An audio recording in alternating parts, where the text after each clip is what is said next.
Hello students, कलाम GS academy में आपका स्वागत है। प्यारे विद्यार्थियों, आज है 23 जुलाई और 23 जुलाई से करंट अफेयर के जितने भी महत्वपूर्ण प्रश्न बनेंगे वो हम इस वीडियो में डिस्कस करेंगे। तो आज का हमारा पहला प्रश्न है, वर्ष 2023 तक भारतीय रेलवे के द्वारा किन भारतीय राज्यों की राजधानियों को रेल नेटवर्क से जोड़ा जाएगा? तो प्यारे विद्यार्थियों, इस प्रश्न का सही आंसर है पूर्वोत्तर राज्यों।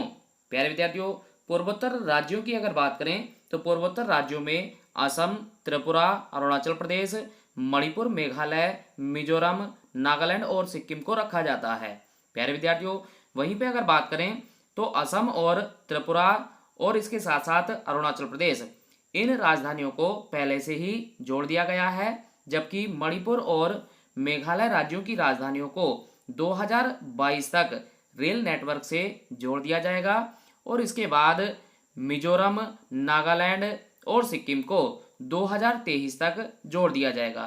तो प्यारे विद्यार्थियों, 2023 तक पूर्वोत्तर राज्यों की जो राज्य हैं उनकी सभी राजधानियों को रेल नेटवर्क से जोड़ने का एक लक्ष्य भारत रेलवे के द्वारा बनाया गया है।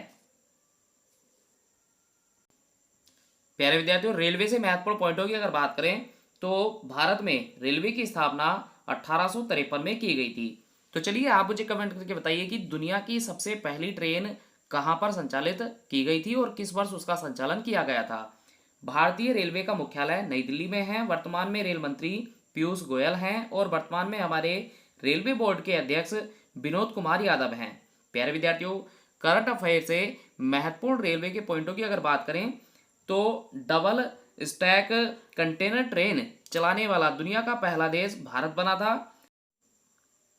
प्यारे विद्यार्थियों, ये ट्रेन गुजरात के पालनपुर से बोटाद तक चलाई गई थी। इसके साथ साथ आप याद रखिए, हुबली रेलवे स्टेशन भारत का सबसे बड़ा प्लेटफॉर्म बन गया है। प्यारे विद्यार्थियों, ये पॉइंट्स हमारे आने वाली रेलवे की परीक्षाओं के लिए काफी महत्वपूर्ण रहेंगे और रेलवे ने हाल ही में शून्य यात्री मृत्यु वर्ष 2019-20 को घोषित किया है। प्यारे विद्यार्थियों, चलिए आप मुझे कमेंट करके बताइए कि रेलवे का जनक या रेलवे का पिता किसे कहा जाता है। तो हमारा नया प्रश्न है, हाल ही में जारी फिक्की की रिपोर्ट के अनुसार भारत में कितने प्रतिशत नौकरियां कम हो सकती हैं? तो प्यारे विद्यार्थियों, इस प्रश्न का सही आंसर है 20%। तो कोरोना महामारी के चलते फिक्की ने हाल ही में अपनी रिपोर्ट पेश की है कि भारत में नौकरियां 20% घट सकती हैं। प्यारे विद्यार्थियों, चलिए आप मुझे कमेंट करके बताइए कि फिक्की के द्वारा वर्ष 2020-21 के लिए जीडीपी दर कितने प्रतिशत रहने का अनुमान लगाया गया था। प्यारे विद्यार्थियों, वहीं पे अगर बात करें फिक्की की तो फिक्की की स्थापना 1927 को की गई थी और इसके संस्थापक घनश्याम दास और पुरुषोत्तम दास को माना जाता है। प्यारे विद्यार्थियों, इसका मुख्यालय नई दिल्ली में स्थित है। तो हमारा नया प्रश्न है, हाल ही में बैरी जर्मन का निधन हुआ, वे किस खेल से संबंधित थे? तो प्यारे विद्यार्थियों, इस प्रश्न का सही आंसर है क्रिकेट। तो ऑस्ट्रेलिया के जाने माने क्रिकेटर थे बैरी जर्मन, जिनका हाल ही में निधन हो गया है। प्यारे विद्यार्थियों, निधन से संबंधित महत्वपूर्ण पॉइंटों की अगर बात करें, गुलजार दहलवी जो कि एक प्रसिद्ध कवि थे, इनका हाल ही में निधन हुआ है। प्यारे विद्यार्थियों, इनकी एक प्रसिद्ध पत्रिका है जिसका नाम है साइंस की दुनिया। ये काफी महत्वपूर्ण है और कई बार परीक्षाओं में इसको पता किया जा चुका है। टोनी ड्यून जो कि आयरलैंड के एक फुटबॉलर खिलाड़ी थे, इनका हाल ही में निधन हुआ है। ए वैद्यनाथ जो कि योजना आयोग के सदस्य रह चुके थे, उनका हाल ही में निधन हुआ है। प्रीतम सिंह आईआईएम लखनऊ के पूर्व निदेशक थे, जिनका हाल ही में निधन हुआ है। कुरुन जीजा जो कि बुरुंडी के राष्ट्रपति थे, इनका हाल ही में निधन हुआ है। विजय मोहती जो कि एक अभिनेता थे, इनका हाल ही में निधन हुआ है। प्यारे विद्यार्थियों, इसके साथ साथ जॉन लुइस को आप जरूर याद रखिए क्योंकि ये पॉइंट हमारे लिए काफी महत्वपूर्ण है। तो जॉन लुइस जो कि एक समाज सेवी थे, ये अमेरिका से संबंधित हैं, इनका हाल ही में निधन हो गया है। तो चलिए आप मुझे कमेंट करके बताइए कि हाल ही में किस भारतीय अभिनेता ने आत्महत्या कर ली थी। तो हमारा नया प्रश्न है, हाल ही में रूस के राष्ट्रपति कौन चुने गए? तो प्यारे विद्यार्थियों, इस प्रश्न का सही आंसर है व्लादिमीर पुतिन। तो व्लादिमीर पुतिन रूस के एक बार फिर से राष्ट्रपति चुन लिए गए हैं। प्यारे विद्यार्थियों, रूस की अगर बात करें तो रूस की राजधानी मॉस्को है और इसकी मुद्रा रूबल है। प्यारे विद्यार्थी, चलिए आप मुझे कमेंट करके बताइए कि रूस की संसद को किस नाम से जाना जाता है?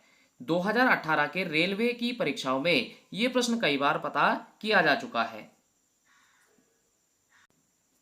तो हमारा नया प्रश्न है, हाल ही में लालजी टंडन का निधन हुआ, वे किस राज्य के राज्यपाल रहे? तो प्यारे विद्यार्थी, इस प्रश्न का सही आंसर है दोनों। तो मध्य प्रदेश और बिहार दोनों ही राज्यों के राज्यपाल पद पर रह चुके हैं लालजी टंडन, जिनका हाल ही में 85 वर्ष की अवस्था में निधन हो गया है। प्यारे विद्यार्थियों, अगर बात करें लालजी टंडन के राजनीतिक कैरियर की, तो 1996 से 2009 तक ये 3 बार उत्तर प्रदेश विधानसभा में विधायक के पद पर भी रह चुके हैं। 15वीं लोकसभा में ये सांसद चुने गए थे। प्यारे विद्यार्थियों, ये बिहार और मध्य प्रदेश के राज्यपाल पद पर रह चुके थे। प्यारे विद्यार्थियों, लालजी टंडन की मृत्यु के बाद वर्तमान समय में मध्य प्रदेश के राज्यपाल पद का अतिरिक्त भार आनंदीबेन पटेल को सौंपा गया है। तो हमारा नया प्रश्न है, हाल ही में भारत ड्रोन का निर्माण किसके द्वारा किया गया? तो इस प्रश्न का सही आंसर है डीआरडीओ। प्यारे विद्यार्थियों, हाल ही में डीआरडीओ के द्वारा भारत ड्रोन नाम से एक ड्रोन का निर्माण किया गया है, जो कि लद्दाख में स्थित भारतीय अंतर्राष्ट्रीय सीमा का निगरानी कार्य करेगा। प्यारे विद्यार्थियों, अगर डीआरडीओ की बात करें तो इसकी स्थापना 1958 को की गई थी। इसका मुख्यालय नई दिल्ली में है और वर्तमान में इसके अध्यक्ष जी सतीश रेड्डी हैं। प्यारे विद्यार्थियों, चलिए आप मुझे कमेंट करके बताइए कि 1958 में और वह कौन सी अंतर्राष्ट्रीय संस्था है जिसकी स्थापना की गई थी? इसके साथ साथ आप मुझे बताइए, जाक्सा किस देश की अंतर्राष्ट्रीय अंतरिक्ष एजेंसी का नाम है? तो हमारा नया प्रश्न है, हाल ही में किसके द्वारा 750 बिलियन यूरो का कोरोना आर्थिक पैकेज जारी किया गया? तो प्यारे विद्यार्थियों, इस प्रश्न का सही आंसर है यूरोपियन संघ। तो यूरोपियन संघ के द्वारा हाल ही में 750 बिलियन यूरो का कोरोना आर्थिक पैकेज जारी किया गया है। तो प्यारे विद्यार्थियों, कोरोना से लड़ने के लिए यूरोपियन संघ के द्वारा ये अब तक का सबसे बड़ा पैकेज है। प्यारे विद्यार्थियों, चलिए आप मुझे कमेंट करके बताइए कि हाल ही में कौन सा देश यूरोपियन संघ से अलग हुआ है? तो हमारा नया प्रश्न है, हाल ही में किस राज्य सरकार के द्वारा नवीन रोजगार छतरी योजना की शुरुआत की गई? तो इस प्रश्न का सही आंसर है उत्तर प्रदेश। प्यारे विद्यार्थियों, हाल ही में उत्तर प्रदेश सरकार के द्वारा नवीन रोजगार छतरी योजना की शुरुआत अनुसूचित जाति के कल्याण के लिए की गई है। उत्तर प्रदेश से महत्वपूर्ण पॉइंटों की अगर बात करें तो इसका पूर्व नाम उत्तर पश्चिमी प्रांत है और ये प्रश्न उत्तर प्रदेश पुलिस और अन्य परीक्षाओं में भी पता किया जा चुका है। प्यारे विद्यार्थियों, इसकी स्थापना 1956 को हुई थी। चलिए आप मुझे कमेंट करके बताइए कि उत्तर प्रदेश का स्थापना दिवस किस तिथि को मनाया जाता है? राजधानी की अगर बात करें तो लखनऊ है, जो कि गोमती नदी के तट पर है। वर्तमान में इसके सीएम योगी आदित्यनाथ हैं और राज्यपाल आनंदीबेन पटेल हैं। प्यारे विद्यार्थियों, उत्तर प्रदेश का राजकीय नृत्य कथकली है। उत्तर प्रदेश से महत्वपूर्ण पर्यटक केंद्रों की अगर बात करें तो प्यारे विद्यार्थियों, ये सभी उत्तर प्रदेश के प्रमुख पर्यटक केंद्र हैं जिनके लिए बार बार परीक्षाओं में प्रश्न पता किए जाते हैं।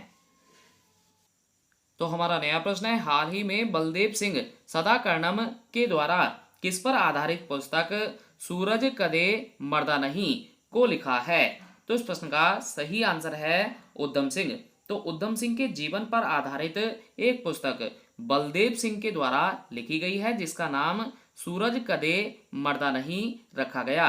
प्यारे विद्यार्थियों, वहीं पे बात करें उधम सिंह की, तो उधम सिंह भारत के एक स्वतंत्रता सेनानी हैं। अगर बात करें तो उधम सिंह ने जलियांवाला बाग हत्याकांड के दोषी जनरल डायर की गोली मारकर हत्या कर दी थी।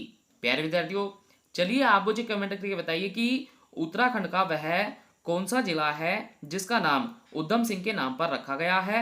और इसके साथ साथ आप मुझे कमेंट करके बताइए कि उधम सिंह की जयंती किस तिथि को मनाई जाती है? तो हमारा नया प्रश्न है, हाल ही में पी प्रवीण सिद्धार्थ किसके निजी सचिव नियुक्त किए गए? तो प्यारे विद्यार्थियों, इस प्रश्न का सही आंसर है राष्ट्रपति रामनाथ कोविंद। तो राष्ट्रपति रामनाथ कोविंद के निजी सचिव के रूप में पी प्रवीण सिद्धार्थ को नियुक्त किया गया है। प्यारे विद्यार्थियों, चलिए आप मुझे कमेंट करके बताइए कि वर्तमान समय में हमारे राष्ट्रपति रामनाथ सिंह कोविंद भारत के कौन से राष्ट्रपति हैं? भारत के प्रमुख सचिवों की अगर बात करें तो वर्तमान में हमारे कैबिनेट सचिव राजीव गौबा हैं। वर्तमान में गृह सचिव अजय कुमार भल्ला हैं। रक्षा सचिव की अगर बात करें तो ये अजय कुमार हैं। विदेश सचिव के पद पर हर्षवर्धन श्रृंगला हैं और वर्तमान में हमारे वित्तीय सचिव अजय भूषण पांडे हैं। प्यारे विद्यार्थियों, ये सभी हमारे वे महत्वपूर्ण सचिव हैं जो कि रेलवे और अन्य महत्वपूर्ण परीक्षाओं के लिए काफ़ी जरूरी रहेंगे। तो प्यारे विद्यार्थियों, ये वीडियो आपको कैसा लगा हमें कमेंट करके ज़रूर बताएं। वीडियो को अंत तक देखने के लिए आप सभी का धन्यवाद।